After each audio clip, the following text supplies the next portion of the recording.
Grover and Grover की history की किताब है, उसका एक छोटा सा किस्सा बयान कर दूं मैं आपसे। उसमें लिखते हैं कि जब शहीद भगत सिंह को अदालत में पेश किया गया तो उस भरी अदालत में एक अंग्रेज ने उनसे सवाल किया कि 800 साल तक मुगलों ने हुकूमत की, तब तो आपने बम नहीं फेंका, और हमने सिर्फ 150 साल से हुकूमत की और आपने सेंट्रल लेजिस्लेटिव असेंबली में बम फेंक दिया।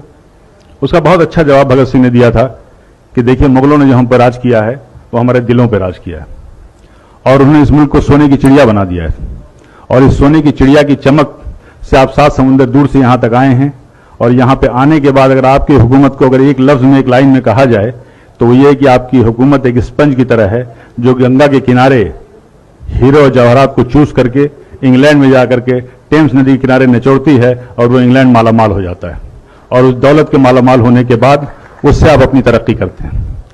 मुगलों ने, पठानों ने यहां नहीं किया, इन्होंने यहां की चीजों को यहीं पे खर्च किया, यहीं पे इमारत बनवाई और यहीं की धूल में अपने आप को मिटा दिया।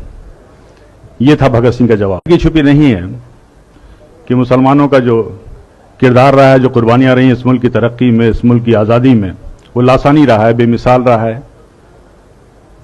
और अगर देखा जाए तो ये मुल्क जो है, अगर आप तारीख में देखें तो हिंदुस्तान जो हमारा मुल्क है, मुत्तहिद मुल्क नहीं था। बेशुमार राजा रजवाड़े थे, रियासतें थीं, उस पर हुकूमत करते थे उन पर। लेकिन जब मुसलमान यहाँ पे आए हुकूमत के लिए, सबसे पहला जो काम उन्होंने किया था वो ये किया था कि इस मुल्क को एक किया था, वो बंगाल से लेकर अफगानिस्तान तक, और इस मुल्क को मुत्तहिद किया था। ये हमारी खूबियां थी। अगर जंगी निज़ाम की बात करें, जो हम वार स्ट्रेटजी की बात करते हैं, सबसे पहली तो इस मुल्क हिंदुस्तान में ज़हीरुद्दीन बाबर लाए थे। पहला जो रॉकेट था वो शेर मैसूर टीपू सुल्तान ने बनाया था, और ये तारीख में दर्ज है। बल्कि जो विलियम कॉन्ग्रेव था, जो कि एक्सपर्ट था इसका, वो अपनी किताब में लिखता है ये कि उनकी शहादत के बाद 1799 में जब शहीद हुए शेर मैसूर टीपू सुल्तान, तो उसको उन्होंने 1801 में जब्त करके वो इंग्लैंड ले गए, और 1801 से लेकर के 1805 तक उस पर तहकीक करते रहे, रिसर्च करते रहे, समझ नहीं पाए कि इसका सिस्टम क्या है, इसकी डिज़ाइन क्या है।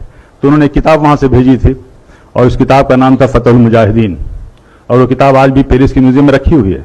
और उस किताब को लिखने वाले टीपू सुल्तान थे, जिसमें डिटेल डिस्क्रिप्शन था कि ये जो रॉकेट है इसको कैसे इस्तेमाल किया जाए। तो ये वो पहली मिसाइल थी, आप गूगल में सर्च कीजिए, वो जो पहली मिसाइल थी मैसूरियन मिसाइल टीपू सुल्तान ने बनाया था। और आज जो आप मिसाइल देख रहे हैं, अग्नि मिसाइल, पृथ्वी मिसाइल, इसके भी बानी एपीजे अब्दुल कलाम है, जिनको आप मिसाइल मैन कहते हैं और जिनको फादर ऑफ मिसाइल कहते हैं। और अगर आप कस्टोडियन जो आप कहते हैं, जो रेवेन्यू का सिस्टम है, ये सब शेर शाह सूरी का दिया हुआ है, and he was one of the best administrator. Police का निजाम किया था, डाक का निजाम किया था, और सबसे पहली सड़क इस मुल्क में बनी थी शेर शाह सूरी ने बनवाई थी। करेंसी सिस्टम में बदलाव लाए थे। रुपए जो जिसको कहते हैं आप यूज, शेर शाह सूरी का वो था। ग्रैंड ट्रंक जो रोड थी कलकत्ता से लेकर के पेशावर तक, ग्रैंड ट्रंक रोड उसी की यादगार है। बगावत की, जंग आज़ादी की, तो पहली जो बगावत थी वो 1773 में हुई थी, और उसका नाम जो था, शायद आप में से ज्यादातर लोगों को मालूम होगा, फकीर एंड सन्यासी रिबेलियन नाम से नाम था। यानी बंकिम चटर्जी जी ने अपनी आनंद मठ की किताब में साफ साफ लिखा है कि उस जमाने में जो फकीर और सूफी हुआ करते थे, जो साधु और सन्यासी हुआ करते थे, वो एक साथ जाते थे, झुंड का झुंड जाते थे, और अंग्रेजों के गोदाम में वो लूटते थे, और उस कहत के दौरान वो जो अनाज लाते थे वहां से वो हिंदू और मुसलमानों में तकसीम किया करते थे। और ये सिलसिला तकरीबन 50 साल तक चला। इसका पूरा तारीख में डिस्क्रिप्शन है। पहली जो जंग आज़ादी थी वो 1857 की थी। और जिस फतवा वर्ड हम कहते हैं, जंग आज़ादी के सबसे पहला फतवा फजल हक खैराबादी ने दिया था। अल्लामा फजल हक खैराबादी ने यह फतवा दिया था जंग आज़ादी में अंग्रेजों के खिलाफ मुहिम का, और उस फतवे का यह असर था कि दिल्ली जैसी राजधानी को हमने फतह किया था। लेकिन उसके बाद से ये तारीख में लिखा हुआ है कि लेफ्टिनेंट जनरल हडसन लिखते हैं कि जब हमने दोबारा बड़ी मेहनत और मशक्कत से दिल्ली को फतह किया, तो उस वक्त इंग्लैंड से एक खत आया था, एक टेलीग्राम आया था, उसमें साफ साफ लिखा हुआ था कि देखो ये जंग आज़ादी जो है 1857 की, ये जंग आज़ादी दरअसल उलमाए कराम की जंग आज़ादी है। और उन उलमाए कराम के लिए बड़े फख्र से वो लिखता है कि हमने न जाने सैकड़ों उलमाए कराम को बगैर किसी मुकदमा चलाए हुए फांसी दे दिया। और ये कोटेड है, तारीख के फिगर्स में बता रहा हूं कि उस जमाने में जिन 51,200 लोगों को फांसी दी गई थी, उसमें से तकरीबन 27,000 से ज्यादा उलमाए कराम थे जिनको फांसी दी गई थी।